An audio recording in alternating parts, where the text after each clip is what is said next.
सिर्फ एक मुसलमान ही मिला, उसी के घर चलेगा। छज्जा तो तरुण के घर का भी बड़ा हुआ है ना, आप गए हैं वहाँ, देखा है ना आपने, तो तरुण के घर छज्जा है कि नहीं है? छज्जे तो पूरी दिल्ली में बड़े हुए हैं। पूरी दिल्ली की तो बात नहीं कर रहे ना सर आप तो सिर्फ तरुण और इनके ही बात कर रहे हैं, उमरदीन की। तो उमरदीन का छज्जा बड़ा है तो तोड़ दो, तरुण का बड़ा है तो छोड़ दो। ये जो बुलडोजर को एक नई लैंग्वेज सिखा दी गई है, उसकी एक नई आंख पे पट्टी लगा दी गई है। अरे फिर वही आ गया, मर्डर तो हुआ है ना, आप नहीं चाहते कि जो तरुण के हत्या रहे उनको सजा मिलनी चाहिए? देखिए, अगर ये हत्या है तो बिल्कुल मिलनी चाहिए, लेकिन क्या अगर 1 मिनट के लिए मैं आपकी बात मान लूँ तो कसाब ने सरेआम पूरे देश के अंदर फायरिंग की थी, सबने, पूरी दुनिया ने टीवी चैनल्स पे हर चीज़ हमने देखी थी, तो क्या उसके लिए कोई वकील खड़ा नहीं हुआ था? क्या उसको वकील नहीं मिला?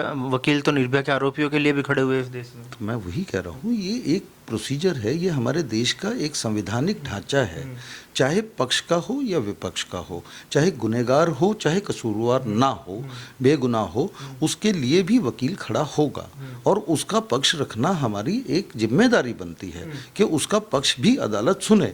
और क्योंकि अदालत में जो माने आरोपित होता है वो उतने ढंग से नहीं बता पाता, तो इसलिए उसको एक वकील दिया जाता है। मान लीजिए मैं ये केस नहीं लड़ूंगा तो सरकार अपनी तरफ से वकील देगी, तब क्या उसको भी आप ऐसे ही बोलेंगे कि क्यों लड़ रहे हो?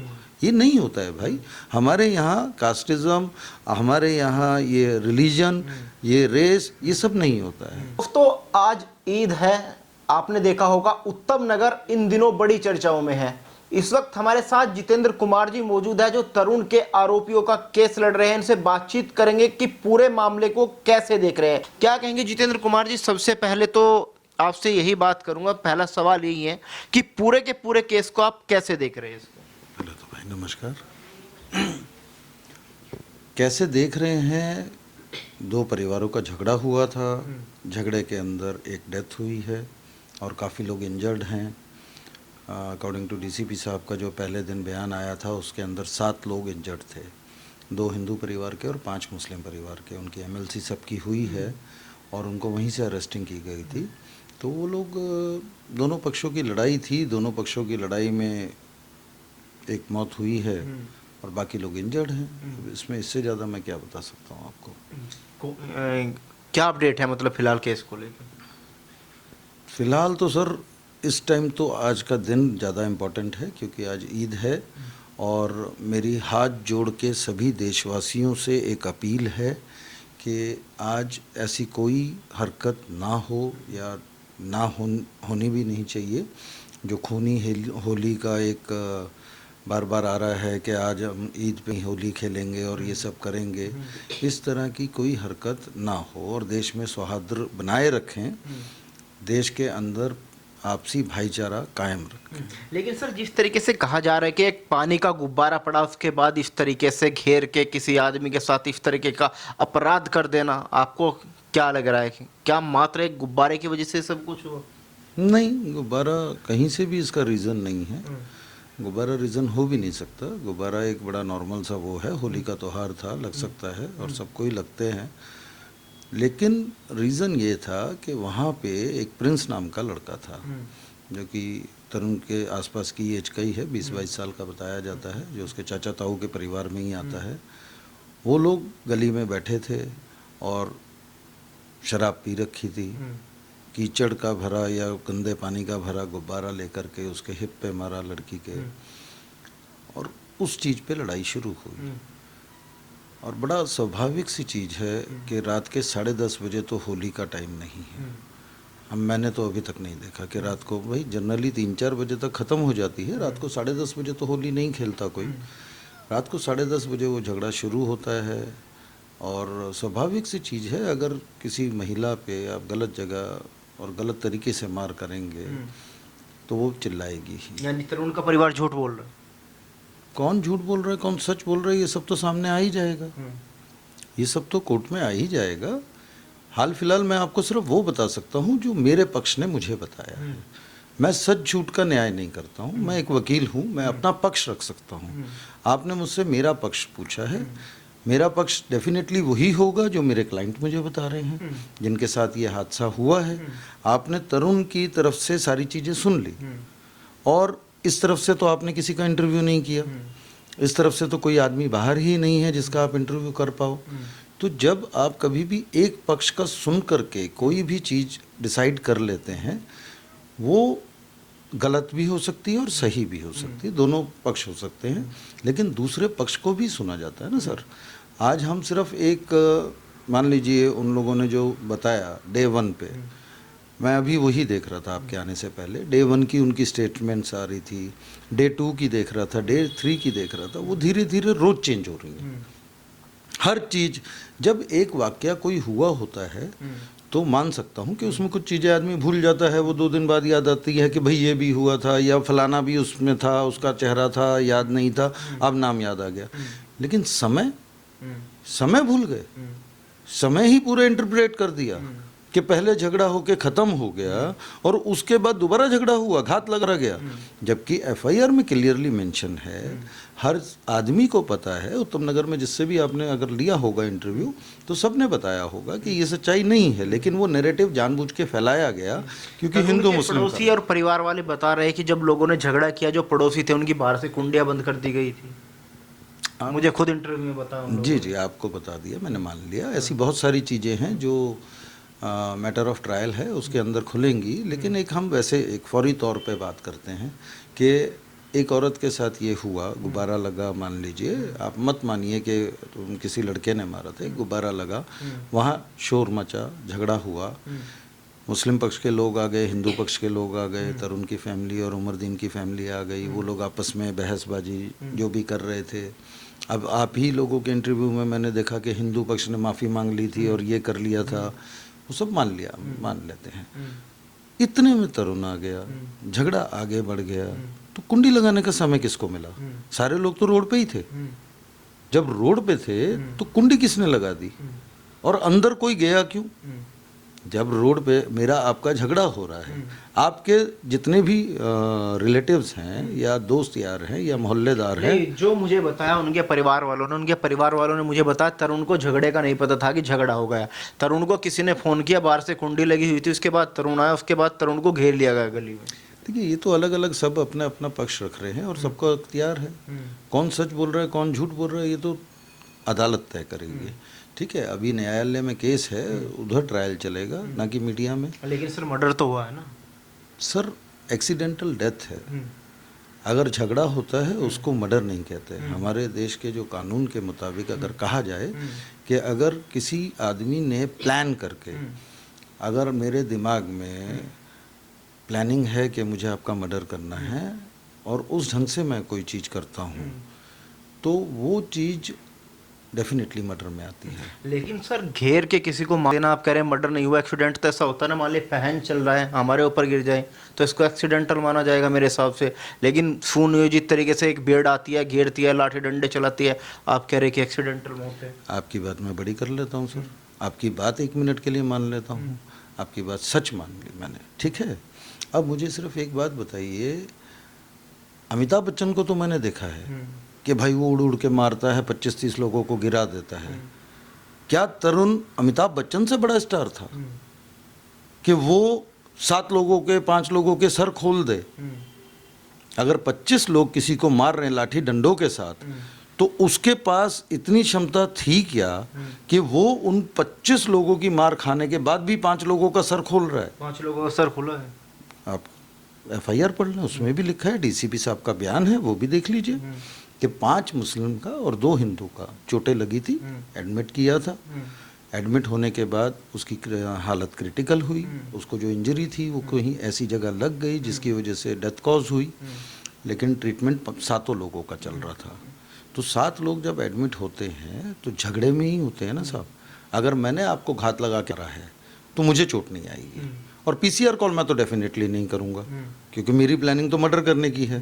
तो मैं 5 बार पीसीआर कॉल क्यों कर रहा हूँ और मेरी ही कॉल पहले क्यों जा रही है, दूसरों की कॉल बाद में आ रही है? तो ये सारी चीज़ें जो, यानी आपके कहने का मतलब है कि जो पहले पीसीआर पे कॉल गई वो मुस्लिम पक्ष की तरफ से जी जी जी जी ऑन रिकॉर्ड है, वो तो निकल ही आएगा, उसमें क्या दिक्कत है।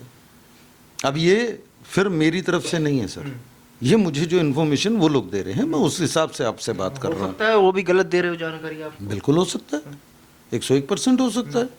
देखिए दोनों पक्ष जो बोल रहे हैं, क्या आपने देखा जैसे ही लगभग जो मुस्लिम पक्ष था जो पीड़ित था, एक महिला की भी वीडियो वायरल होनी शुरू हो गई, वो लगभग 4-5 दिन बाद हुई, पहले कह रहे कि पहले कोई सामने क्यों नहीं आया?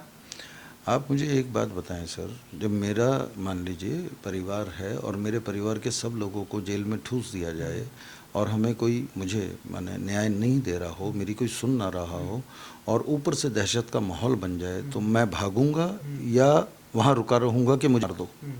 भागूंगा ना डेफिनेटली। तो मैं उस टाइम पे अगर भागा और उसके बाद किसी ने मुझे सहारा दिया, क्योंकि मैंने भी वो वीडियो देखी, उसमें कोई शख्स हैं जो उनका इंटरव्यू करा रहे हैं, तो वो महिलाएं भागी, ये कहाँ गई कहाँ रुकी मुझे तो अभी तक नहीं पता है, लेकिन उसके बाद वो सामने आई। सामने आके, क्योंकि जब उन्होंने देखा कि पूरी कहानी बदल गई, सारी चीज़ें बदल गई, पूरा स्टोरी ही अलग ट्रैक पे चली गई और हिंदू मुस्लिम का वर्जन आ गया और इस लड़ाई को उन्होंने कन्वर्ट कर दिया प्री प्लानिंग मर्डर में, तो उनको सामने आके बताना पड़ा और उन्होंने सामने आके वो अपना पक्ष रखा। वो 2 दिन बाद रखा या 20 दिन बाद रखा, भाई जब सामने आदमी आने की हिम्मत करेगा तब तो रखेगा। आज की तारीख में उस परिवार के बहुत से लोग अभी भी गुमशुदा हैं। अब ये तो ऊपर वाला जाने या पुलिस जाने, कितने लोग डिटेन्ड हैं इलीगली या कितने लोग भाग गए या कुछ हो गया उन्हें, ये तो मुझे तो नहीं पता है अभी तक, लेकिन ये पता है कि बहुत लोग मिसिंग हैं। वकील साहब, बहुत सारे लोग, मैंने एक चैनल पे आपका इंटरव्यू देखा, कमेंट पे लोग कर रहे हैं कि आप हिंदू हो के मुस्लिम का जो मतलब वो जो आरोपी है उनका केस आप लड़ रहे हैं। And how does it matter मैं किस कास्ट से बिलोंग करता हूँ, किस रिलीजन से बिलोंग करता हूँ, वो सब तो कोट पहनने से पहले था ना सर, मेरे वकील बनने से पहले था। जब हम लोग एक किसी जिम्मेदारी के साथ एक जिम्मेदार पद को लेते हैं, उस हमारे प्रोफेशन को नोबल प्रोफेशन में गिना जाता है। अगर आप जानते हो तो एडवोकेट्स को नोबल प्रोफेशन गिना जाता है, तो हम ये पक्षपात नहीं कर सकते। मैं घर जाने के बाद हिंदू हूँ, मुसलमान हूँ, ईसाई हूँ, क्रिश्चियन हूँ, क्या हूँ, एक अलग मैटर है। लेकिन जब मैं एक यूनिफॉर्म पहन लेता हूँ तो उस टाइम पे जिस ढंग से हमारी दिल्ली पुलिस है, क्या आप ये मानेंगे कि दिल्ली पुलिस का अगर कोई मुसलमान आईओ होता तो क्या वो तरुण के लिए न्याय की लड़ाई नहीं लड़ता? बिल्कुल लड़ता, वो तब भी करता, क्योंकि उसकी ड्यूटी है भाई।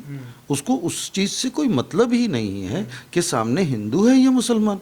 मैं आपको n नंबर ऑफ केसेस दिखा देता हूँ जिसके अंदर मुस्लिम पुलिस ने या मुस्लिम आर्म फोर्सेस ने मुसलमानों को ही पकड़ा है।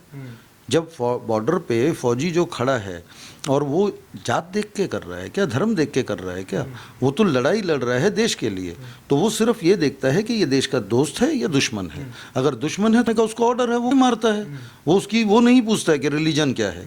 उसी ढंग से वकील है, हम वकील हैं तो वकील का भी ये चीज़ से कोई मतलब नहीं है कि वो हिंदू है या मुसलमान है या कोई और बिरादरी है। यानी आपको क्या लग रहा है जितने लोगों को पुलिस ने पकड़ा वो बेकसूर लोग हैं? मैंने ऐसा कभी नहीं कहा, मैंने तो ये कभी नहीं कहा सर कि वो बेकसूर हैं या कसूरवार हैं। ये चीज़ तो मैटर ऑफ ट्रायल है, वो वहाँ बात होगी। लेकिन हाँ, जब भी हमारे पास कोई शख्स आएगा तो वो अपनी बात बताएगा और हमारा काम ही ये है कि उसकी बातों को हम सही तरीके से आपके कोर्ट के हर जगह उनकी नुमाइंदगी करें, उसको सही ढंग से रखें। और शायद मैं ये मीडिया ट्रायल कभी ना करता, मीडिया में मैं ना आता, क्योंकि मैंने बहुत केसेस किए हैं लेकिन बहुत कम ही मेरी वीडियो क्लिप आपको 2-4 ही मिलेंगी। तो वो चीज़ें इसलिए नहीं करता हूँ क्योंकि मुझे कोर्ट में काम करके मज़ा आता है, मीडिया में नहीं। मीडिया ट्रायल सिर्फ इसलिए हुआ, ये सब चीज़ें जो चली वो इसलिए हुई, उसका बेसिक कारण ये था कि हमारे देश का माहौल ना बिगड़े। जो इसको पूरा रूप हिंदू मुस्लिम का दिया था, एक पूरे परिवार को आपने पहले ही माने न्यायालय से पहले आपने एक नैरेटिव सेट कर दिया कि वो तो सब एकवादी फैमिली है, एक टेररिस्ट फैमिली है, इलीगल फैमिली है। और फिर वही आ गया, मर्डर तो हुआ है ना, आप नहीं चाहते कि जो तरुण के हत्यारे हैं उनको सजा मिलनी चाहिए? देखिए, अगर ये हत्या है तो बिल्कुल मिलनी चाहिए, लेकिन क्या अगर 1 मिनट के लिए मैं आपकी बात मान लूँ तो कसाब ने सरेआम पूरे देश के अंदर फायरिंग की थी, सबने, पूरी दुनिया ने टीवी चैनल्स पे हर चीज़ हमने देखी थी, तो क्या उसके लिए कोई वकील खड़ा नहीं हुआ था? क्या उसको वकील नहीं? वकील तो निर्भया के आरोपियों के लिए भी खड़े हुए इस देश में। तो मैं वही कह रहा हूँ, ये एक प्रोसीजर है, ये हमारे देश का एक संवैधानिक ढांचा है, चाहे पक्ष का हो या विपक्ष का हो, चाहे गुनहगार हो चाहे कसूरवार ना हो, बेगुनाह हो, उसके लिए भी वकील खड़ा होगा और उसका पक्ष रखना हमारी एक जिम्मेदारी बनती है कि उसका पक्ष भी अदालत सुने। और क्योंकि अदालत में जो माने आरोपित होता है वो उतने ढंग से नहीं बता पाता, तो इसलिए उसको एक वकील दिया जाता है। मान लीजिए मैं ये केस नहीं लड़ूंगा तो सरकार अपनी तरफ से वकील देगी, तब क्या उसको भी आप ऐसे ही बोलेंगे कि क्यों लड़ रहे हो? ये नहीं होता है भाई। हमारे यहाँ कास्टिज्म, हमारे यहाँ ये रिलीजन, ये रेस, ये सब नहीं होता है। हम वो चीज़ें नहीं देखते हैं। हमारी ड्यूटी है, इट्स आवर पर्सनल ड्यूटी। आप जब यूनिफॉर्म पहनते हैं तो आप उसको किसी भी कास्ट के चश्मे से या रिलीजन के चश्मे से ना देखें, और जो लोग देखते हैं वो बेहद ही गलत करते हैं, और वो मेरी नज़र में वकील ही नहीं है। यानी कि आप कह रहे हैं कि जो पूरा का पूरा मामला था दो पक्षों का था, उसको हिंदू मुसलमान का एंगल दे दिया गया। आप ये चीज़ समझिए कि अभी मेरे इंटरवीन करने के बाद 2 दिन पहले उनके फादर की एक स्टेटमेंट मैंने देखी, किसी मीडिया चैनल को उन्होंने इंटरव्यू दिया था, उसके अंदर उन्होंने खुद ये बात कही है कि ये हिंदू मुस्लिम नहीं था, ये 2 पक्षों की लड़ाई थी, 2 परिवारों की लड़ाई थी, और जो आज से नहीं है। वो बाकी चीज़ें क्या बोल रहे हैं मुझे उससे कोई मैटर नहीं है, लेकिन ये चीज़ वो भी मान रहे हैं, तो मैं बिल्कुल तहे दिल से कहता हूँ कि वो भी अगर ये चीज़ मान रहे हैं तो ये दुनिया सुने, लोग सुने, और ईद का पर्व आराम से मनने दें। उसके अंदर इतना भय का माहौल बना दिया कि 90-80-90% लोग तो नेटिव प्लेस चले गए ईद मनाने के लिए, कि यार उत्तम नगर में ईद मनाएंगे, पता नहीं कहाँ से भीड़ आएगी, मत देगी, सब कर देगी। वो चीज़ें बहुत ख़तरनाक है, और ये हमारे देश के लिए ख़तरनाक है। ये सिर्फ आप बोलें कि एक पक्ष के लिए ख़तरनाक है, ऐसा नहीं है। आप एक चीज़ समझिए, अगर हम एक चीज़ कहते आ रहे हैं, बहुत लोगों को मैंने देखा है बोलते हुए कि ये टायर पंचर लगाते हैं। भाई अगर पंचर लगाने वाला नहीं होगा तो हम कहाँ जाएंगे? हम टायर किससे लगवाएंगे? तो हर आदमी का उतना ही equivalent important role in the society है, चाहे वो हिंदू हो, मुसलमान हो, गरीब हो, अमीर हो, सब साथ में मिल करके सोसाइटी रन करते हैं। हम देश रन कर रहे हैं तो हम सबका अपना अपना रोल है, और सब अपना अपना रोल ढंग से करें, मैं ये चाहता हूँ। उसके अंदर आप दूसरे को एलिगेट क्यों कर रहे हैं, पक्षपात क्यों कर रहे हैं, और उसमें जाति धर्म क्यों डाल रहे हैं, वो सब ना डालें।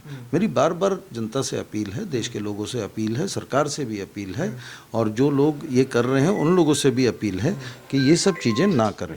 लेकिन तरुण का परिवार तो इन गिरफ्तारी से संतुष्ट नहीं था, वो लगातार काउंटर की बात कर रहे थे कि इनकाउंटर होना चाहिए आरोपियों का। देखिए साहब, जिसके घर से कोई बच्चा जवान चला जाएगा उसकी मनोस्थिति क्या होगी आप समझ सकते हैं। उनकी डिमांड उनकी नज़र में बिल्कुल जायज़ होगी। वो तो चाहते होंगे कि सब लाइन में खड़ा करके मार दो। ये एक भावनात्मक स्टेटमेंट है। ये किसी भी माँ बाप के अगर जवान बच्चे की मृत्यु होगी तो बिल्कुल ऐसे ही रिएक्ट करेंगे। उनकी किसी स्टेटमेंट से मुझे कोई दिक्कत नहीं है। बुलडोजर एक्शन हुआ, उसको कैसे देख रहे हैं? वो बिल्कुल गलत हुआ, वो बिल्कुल असंवैधानिक था। वो इसलिए भी गलत था कि वो चीज़ जो की गई वो मुसलमान पक्ष देख करके की गई।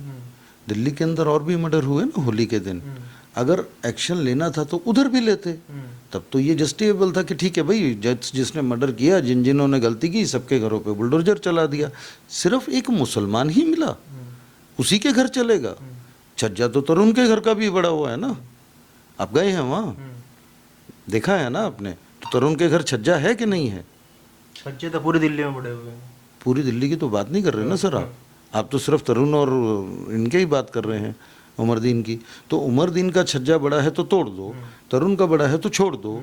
ये जो बुलडोजर को एक नई लैंग्वेज सिखा दी गई है, उसकी एक नई आंख पे पट्टी लगा दी गई है कि भाई आप सिर्फ ये देखिए कि हिंदू है तो छोड़ दीजिए और मुसलमान है तो तोड़ दीजिए। ये बहुत गलत है। आज की तारीख में हमारे योगी आदित्यनाथ बाबा जी, उनका मैंने एक मॉडल देखा था, मुझे बड़ा अच्छा लगा था। उन्होंने क्या किया कि जहाँ भी कोई दंगा करता है उनकी वीडियोग्राफी होती है जर्नली, तो उस वीडियो में से उन लोगों को आइडेंटिफाई करते थे, एक एक फ़ोटो निकाल करके फिर वो चिपका देते थे चौक और वगैरह जगह, और फिर उनके ऊपर भी कई जगह बुलडोजर एक्शन भी किया गया है। तो उससे जो उपद्रवी हैं उन्होंने वो चीज़ें कम कर दी। बहुत अच्छा मॉडल लगा मुझे। लेकिन उसी टाइम पे जब आप दिल्ली में सरेआम जय श्री राम का नारा लगा करके यही बलवा कर रहे हैं, किसी के घर को फूक रहे हैं, उसकी कार को जला रहे हैं, उसके सामान को जला रहे हैं, पूरी लूटपाट मचा रखी है और दिल्ली पुलिस मूकदर्शक बन के खड़ी होकर के देख रही है, तो आप इसको कैसे कह देंगे सर कि ये ठीक हुआ? ये कहाँ से ठीक हुआ? और आज उन लोगों की सीसीटीवी फुटेज से, या पूरी मीडिया कवरेज थी, पूरी मीडिया की कवरेज में है उन सब लोग जिन लोगों ने ये दंगे किए हैं, जो वहाँ पे ला रहे हैं, वो सब लोग आइडेंटिफाइड हैं, कि उनको क्यों नहीं आज तक अरेस्टिंग हो रही है? तो ये जो बायस नेचर है, जो एक पक्ष के समर्थन में सारी दुनिया चल रही है, सारा सरकार प्रशासन चल रहा है, और दूसरे पक्ष को बिल्कुल ही आप एकदम बी टाइप का सिटीजन बना के चल रहे हैं। बात करी, फिर खत्म करता हूँ। वही तो उनका परिवार कह रहा है कि योगी जी जैसा ही न्याय चाहिए था। आपने देखा होगा सलीम वास्तिक की घटना गाजियाबाद में हुई, योगी जी ने 72 घंटे के अंदर दोनों को ऊपर पहुंचा दिया, तो वो भी गलत है। आप एक बात समझिए, चाहे किसी का भी जाए, आप एक न्यायिक प्रक्रिया को या न्यायिक प्रणाली को आप धत्ता बिठा रहे हैं, तो कोर्ट को हम ताला लगा देते हैं ना साहब। हम सबको ये काम क्यों कर रहे हैं? फिर हम निकल जाते हैं, कुछ और काम करते हैं, हम भी व्यापार कर लेंगे। लेकिन सर, जो सलीम वास्तिक के साथ एक घटना करने के लिए आए, उनके लिए भी तो कोर्ट था। अगर किसी के बोलने से दिक्कत है तो कोर्ट में जाइए, वकील साहब करिए, FIR करिए हर राज्य में, लेकिन उन्होंने सीधा कहा। मैं आपकी बात से बिल्कुल सहमत हूँ, उनको सजा सरकार देगी। माने अब मोदी जी और योगी जी देंगे कि देश का कानून देगा? आप मुझे सिर्फ इस बात का जवाब दे दीजिए। अगर किसी ने गुनाह इतना सही है, उसको कहाँ जस्टिफाई किया भाई?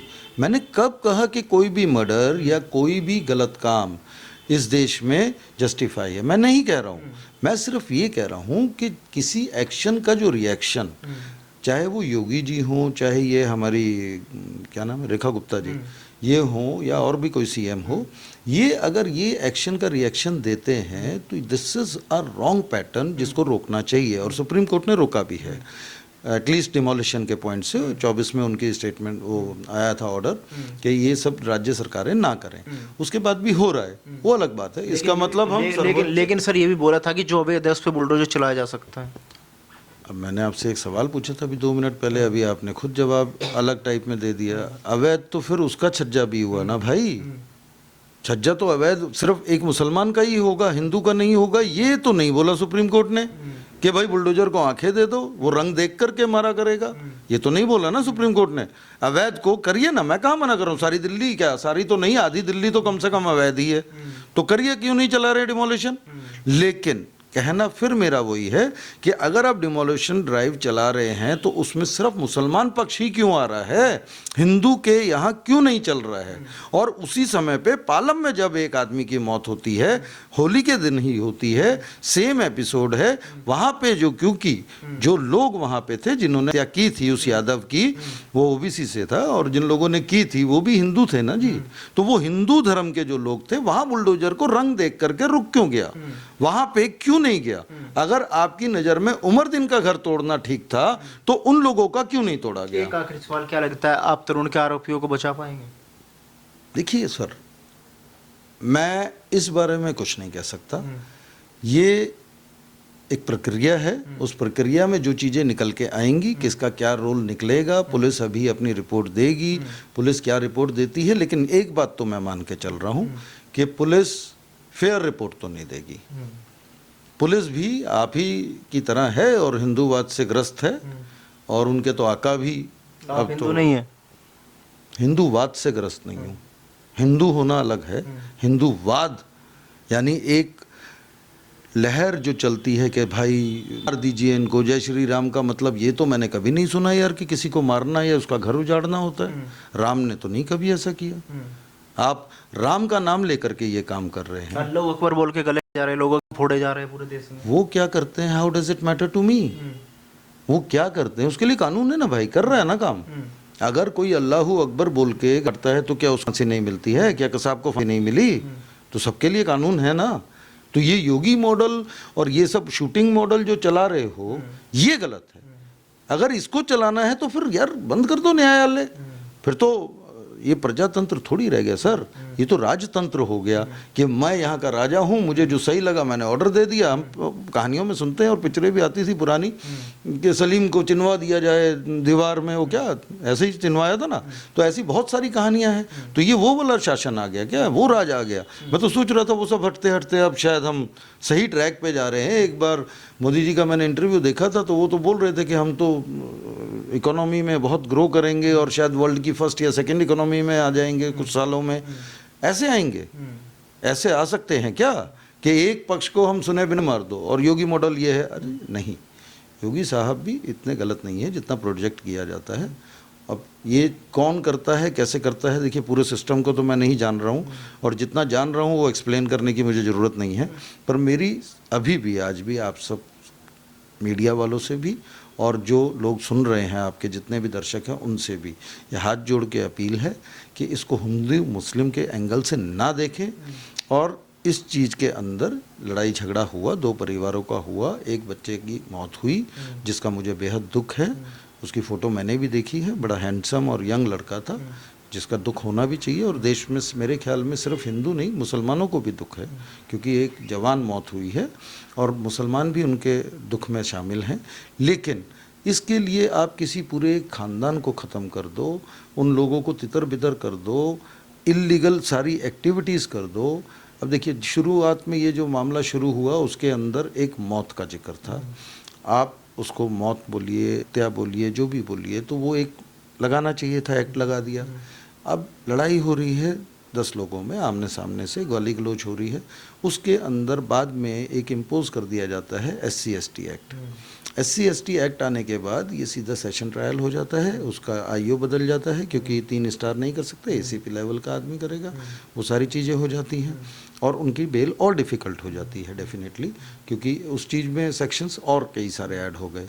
अभी उनके वकील साहब का मैं एक इंटरव्यू देख रहा था तो वो डिमांड कर रहे थे कि हम पॉक्सो की डिमांड कर रहे हैं। भाई डिमांड कर रहे हैं माने अब आप हर चीज़ की डिमांड करके करवा लीजिएगा, क्योंकि मुसलमान पक्ष तो कुछ कर नहीं रहा है, वो तो सारे अंदर हैं। तो आपका राज चल रहा है, सत्ता आपकी है, सरकार आपकी है और साथ के साथ पुलिस आपकी है। तो जो मन में आ रहा है इम्पोज कराते जाइए। तो आप तो पोक्सो क्या और भी बहुत सारे स्पेशल एक्ट्स हैं वो भी सब लग जाएंगे और लगाते रहिए।